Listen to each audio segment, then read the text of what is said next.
Hello，大家好，歡迎返嚟我嘅 channel，我係謝你。有好多人呢都以為冬天係一個好好瞓嘅季節嚟嘅，咁其實呢又唔係㗎喎。咁因為冬天嘅日照時間比較短啦，而日照嘅時間呢又同體內嘅褪黑激素係息息相關嘅。咁當褪黑激素好難轉換成血清素嘅時候，會令人嘅情緒唔穩定啦、失眠啦，同埋呢會比較暴躁添㗎。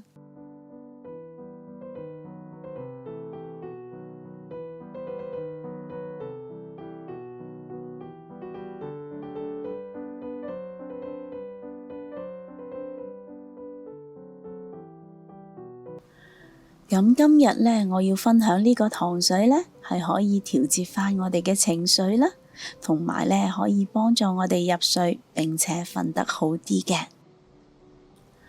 你哋今日好嗎？留言話我知，你又有冇失眠嘅困擾呢？祝你有開心愉快嘅一日。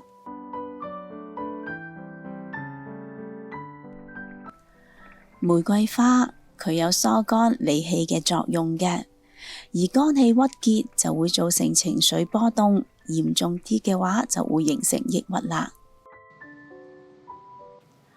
所以呢，我會用玫瑰花嚟調節返情緒，令到個人心平氣和嘅。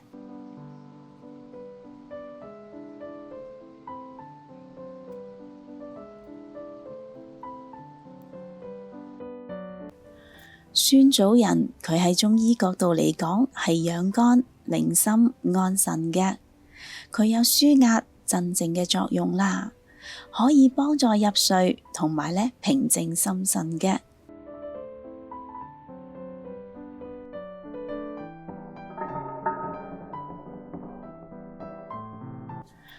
另外，腎臟唔好呢，亦都係造成失眠嘅另一大原因嚟㗎喎。咁我會利用蓮子嘅養心益腎作用啦，嚟幫手養護返腎臟嘅。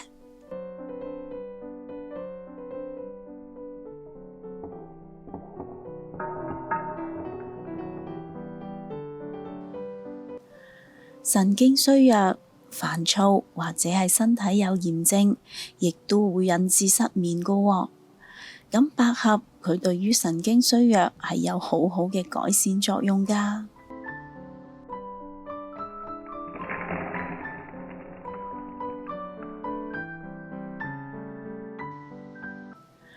我會用埋潤肺養肺嘅冰糖嚟輔助返舒緩煩躁翳悶嘅。咁上述嘅乾品呢，我會將佢哋清洗3、4次嘅，將表面嘅塵埃同埋雜質徹底清洗乾淨佢啦。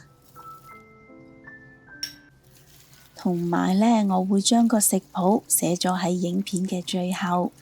若果各位有興趣煲呢一個糖水嘅話，請你將影片睇到最後，就可以一目了然㗎啦。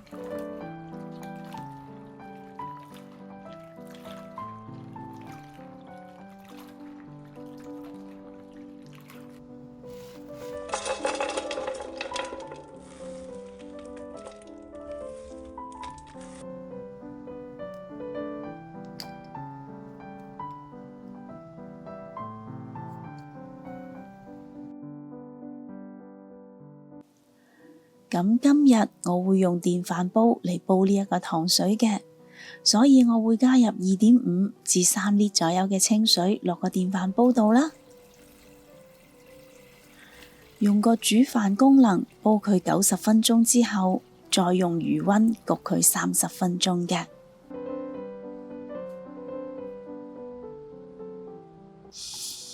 哇，好香啊！呢個散發住玫瑰花香味嘅糖水就已經煲好咗啦。玫瑰色嘅糖水令到我好有食慾啊！咁我唔客氣啦。甜絲絲嘅糖水加埋煲到又腍又粉嘅蓮子，真係好好味㗎。